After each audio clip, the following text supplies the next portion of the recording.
Hello नमस्कार दोस्तों, स्वागत है आप सभी का मेरे जवाहर कबीर यूट्यूब चैनल पर। दोस्तों आज हम लोग बात करने वाले हैं औसत चैप्टर के बारे में। दोस्तों यहाँ पर मैं जैसे कि आपको पहले भी बहुत सारी वीडियो मेरे 2 मिनट के 3 मिनट की वीडियो है, मैं एक चैप्टर की आपको बहुत ही महत्वपूर्ण बातें आपको 5 मिनट के अंदर 2 मिनट के अंदर बता देता हूँ। तो उसी सीरीज के साथ मैं फिर उपस्थित हूँ, आपको यहाँ पे आज बताने वाला हूँ आपको औसत के बारे में, जो आपके जवाहर नवोदय विद्यालय प्रवेश परीक्षा कक्षा 5 में होती है, कक्षा 6 में प्रवेश के लिए। उसमें से औसत का 100% 1-2 सवाल आते हैं। तो अगर आपको ये सारी बातें, कुछ फॉर्मूले हैं और उनको कैसे किस ट्रिक से याद रखना है, वो सारी बातें यहाँ बताऊंगा, उसको आपको ध्यान से सुनना है। यहाँ पे देखिएगा आप लोग, जैसे यहाँ पूछा प्राकृतिक संख्याओं का योग, मान लो कोई एक फॉर्मूला तो आपको याद करना ही पड़ेगा, बाकी फॉर्मूले अपन उसी से रिलेटेड करेंगे, संबंधित बनाएंगे, है ना। तो यहाँ पे देखो आप, प्राकृतिक संख्याओं को योग का फॉर्मूला होता है n इंटू n प्लस 1/2, यही होता ना, ठीक है। चलो इसके बाद ये फॉर्मूला अपन को याद रखना है। अब हमने कहा कि भैया प्राकृतिक संख्याओं का योग का फॉर्मूला तो हो गया, अब औसत का क्या होगा। औसत के लिए क्या करना है, इसका शुरू का n हटाना है। या तो पहले अपन क्या करें, प्राकृतिक संख्याओं को योग का लिख लें, सम संख्याओं को योग का लिख लें, विषम संख्याओं को योग का लिख लें, ठीक है, पहले योग के लिख लें। अब सम संख्याओं के योग का फॉर्मूला कुछ नहीं करना दोस्तों, आपको 2 हटा दो इससे। अगर आपको यहां से 2 हटा दोगे तो आपका बन जाएगा क्या, सम संख्याओं का, है ना। अगर प्राकृतिक संख्याओं को योग के फॉर्मूले से 2 हटा दिया तो ये बन गया तुम्हारा सम संख्याओं का योग। अब विषम संख्याओं के योग के लिए क्या करना है, इस एक को हटा दो, इस एक को हटा दिया तो बन गया काय का, विषम संख्याओं का योग। देखो प्राकृतिक संख्याओं से जब हमने 2 को हटा दिया तो बन गया सम संख्या का योग का फॉर्मूला, और जब हमने एक को भी हटा दिया तो फिर बन गया विषम संख्याओं के योग का फॉर्मूला, बन गया ना। अब आते हैं कहां पर अपन लोग, के गुणजों का योग में। के गुणजों का योग बेटा कुछ नहीं होता है, यह इसी फॉर्मूले में केवल आपका के आ जाता है। जो फॉर्मूला लिखा है प्राकृतिक संख्याओं के योग के फॉर्मूले में आपको के बस जोड़ देना है। क्या जोड़ना है, के जोड़ना है। तो यहाँ पे आया है के प्रथम गुणजों का योग, कुछ ना करो इसी को लिखो पहले, n गुणे n प्लस 1/2, और यहाँ पे क्या कर दो, के और लिख दो, ये बन गया काय का, आपका योग का बन गया। इसी फॉर्मूले से 3 बना दिए हमने, बना दिए कि नहीं बना दिए। अब आते हैं अपन लोग प्राकृतिक संख्याओं के वर्गों के योग में।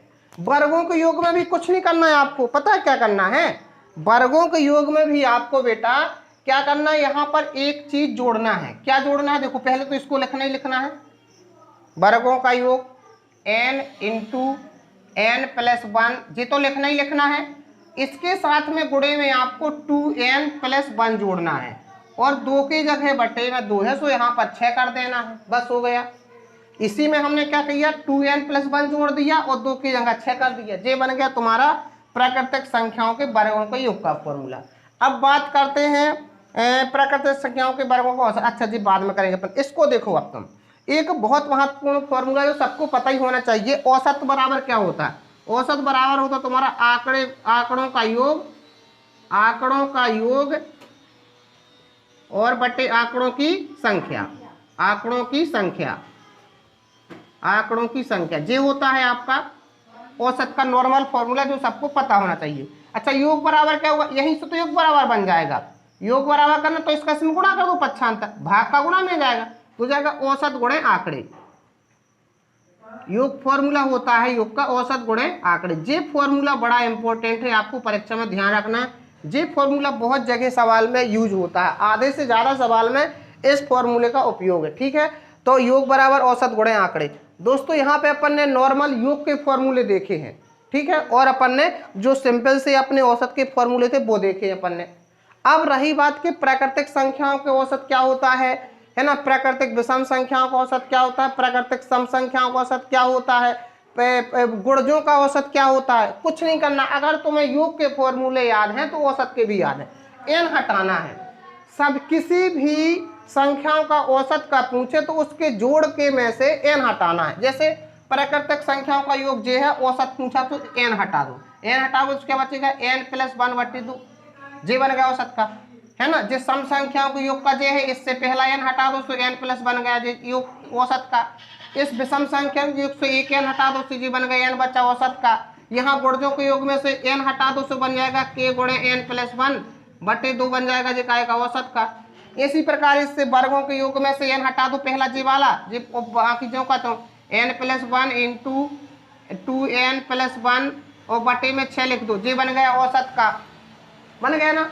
तो अगर हमें औसत के फॉर्मूले याद हैं, योग के याद हैं, तो औसत के बन जाएंगे अपन से, है ना। औसत से योग के बना सकते और योग से औसत के, बस थोड़ी ध्यान रखना है ना।